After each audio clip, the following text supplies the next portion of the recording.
అదే RTV app వార్తల్ని క్షణాల్లో చదివే అవకాశం ఉంటుంది. ఒక న్యూస్ పేపర్, ఒక టెలివిజన్ ఛానల్ మీ చేతుల్లో ఎప్పుడూ ఉంటాయి. రైట్. ఎట్టకేలకు ఉమ్మడి మహబూబ్నగర్ జిల్లాకు సంబంధించిన పార్లమెంట్ ఎన్నికలు పర్వం ముగిసిందని చెప్పుకోవచ్చు. ఈ నేపథ్యంలో కూడా గతంలో కంటే ఈసారి కూడా ఓటింగ్ శాతం పెరిగిందని చెప్పుకోవచ్చు. ఇదే అంశం పైన కాంగ్రెస్ పార్టీకి సంబంధించిన జిల్లా కార్యదర్శి సిరాజ్ కాదరి మన దగ్గర ఉన్నారు. మిగతా విషయాలను అడిగే ప్రయత్నం చేద్దాం. అన్న, చెప్పండి, ఎట్లా పార్లమెంట్ ఎన్నికలో ఎట్లా ఓటింగ్ శాతం పెరిగింది? మీ పార్టీ అధిక ఓట్లు పడ్డాయనుకుంటున్నారా?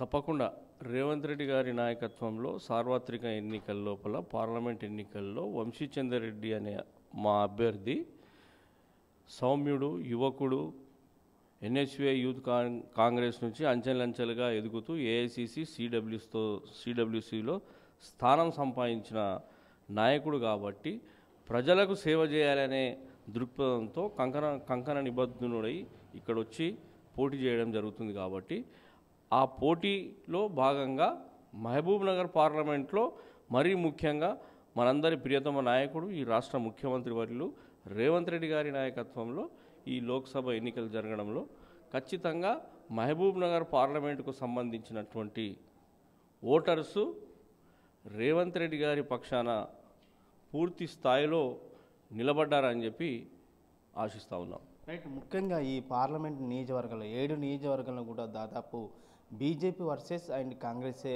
పోలింగ్ నడిచిందని చెప్పుకుంటున్నారు బయట. అయితే ఈ నేపథ్యంలో కూడా పోటీ ఎంత ఉండబోతుంది, ఎంత మెజారిటీ రాబోతుంది?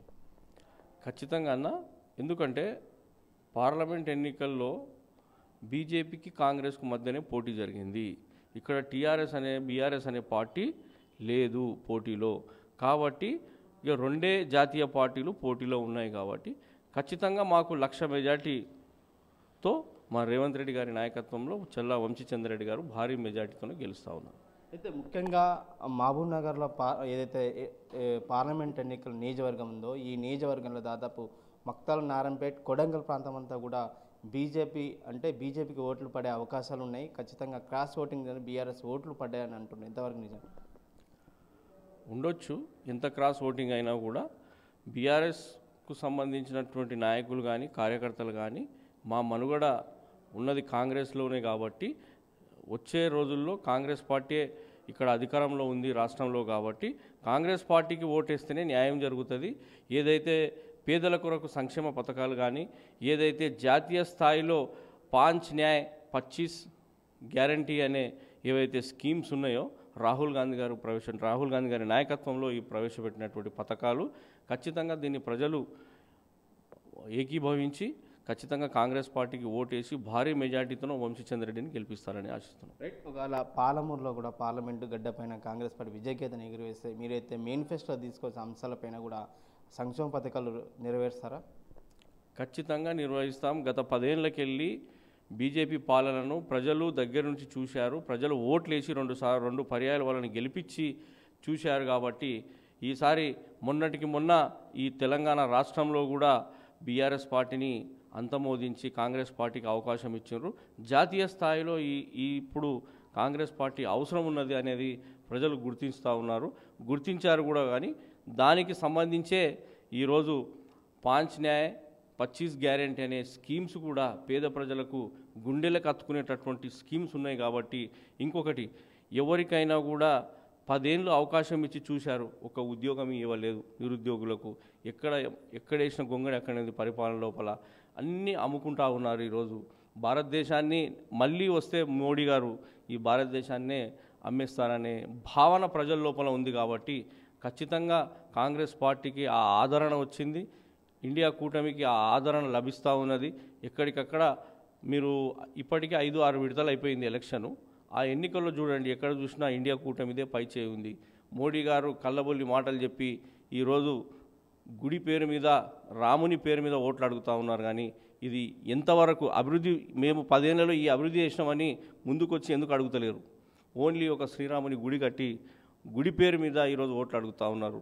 అందుకొరకే ప్రజలు గమనించి ఇప్పటి వరకు ఇక ముందు కూడా జరగబోయే రాష్ట్రాల లోపల ఎన్నికలను కూడా ప్రజలు గమనించి ఖచ్చితంగా ఇండియా కూటమి ఖచ్చితంగా అధికారంలోకి కేంద్రంలో వస్తుందని చెప్పి ఆశిస్తూ ఉన్నాం. రైట్. ముఖ్యంగా అయితే పాలమూరు జిల్లా సీఎం రేవంత్ రెడ్డి సొంత జిల్లా అయినా కూడా ఇక్కడ ఖచ్చితంగా 2 పార్లమెంట్ సీట్లు గెలిపించుకోవాలని ఒక తపన పడ్డాడు. 8 సార్లు కూడా పాలమూరు జిల్లాకు పర్యటించి ప్రచార కార్యక్రమం చేశారు. ఈ నేపథ్యంలో కూడా రేవంత్ రెడ్డిది ఇక్కడ పనిచేసింది అనుకుంటారా ఈ పార్లమెంట్ ఎన్నికలో? ఖచ్చితంగా పనిచేస్తుందన్న.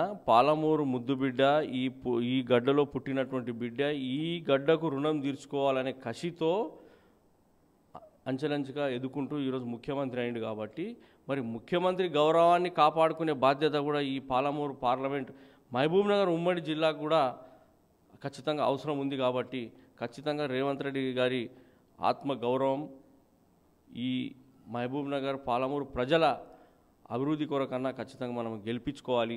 మరి రేవంత్ రెడ్డి గారి ఆత్మగౌరవం పోయిందంటే ఈ మహబూబ్ నగర్ నియోజకవర్గ పార్లమెంట్ నియోజకవర్గ ప్రజల ఆత్మగౌరవం పోయినట్టే కదా. అందుకొరకు ఖచ్చితంగా 2 నియోజకవర్గాలు అటు నాగర్ కర్నూలు కానీ ఇటు మహబూబ్ నగర్ కానీ, మహబూబ్ నగర్ అయితే సొంత నియోజకవర్గం రేవంత్ రెడ్డి గారికి, అవతల కూడా మంచి మెజారిటీతో నాగర్ కర్నూలు పార్లమెంట్ అభ్యర్థి మల్లు రవి సార్ గారు కూడా ఖచ్చితంగా గెలుస్తూ ఉన్నారు. ఇక్కడ కూడా మేము 1,00,000 మెజారిటీ పై చిలుకుతోనే గెలుస్తాం కానీ తక్కువ మాత్రం మెజారిటీ ఉండదని ఆశిస్తూ ఉన్నాం. రైట్. మొత్తం మీద కూడా ఉమ్మడి పార్లమెంటు నియోజకవర్గాలు అయితే 2 నియోజకవర్గాలు కూడా ఖచ్చితంగా కాంగ్రెస్ విజయగీతం ఎగురవేసింది. ఖచ్చితంగా మహబూబ్ నగర్ పార్లమెంట్ నియోజకవర్గం 1,00,000 మెజార్టీ ఖచ్చితంగా గెలుస్తున్న కార్యదర్శి సిరాజ్ గారు తెలియజేసిన పరిస్థితి కనిపిస్తుంది. రామకొండ ఆర్టీ మహబూబ్ నగర్. మరిన్ని వీడియోస్ కోసం ఛానల్ ని సబ్స్క్రైబ్ చేయండి. లేటెస్ట్ అప్డేట్స్ కోసం వాట్సాప్ ఛానల్ ని ఫాలో చేయండి. అండ్ లింక్ డిస్క్రిప్షన్ లో ఉంది.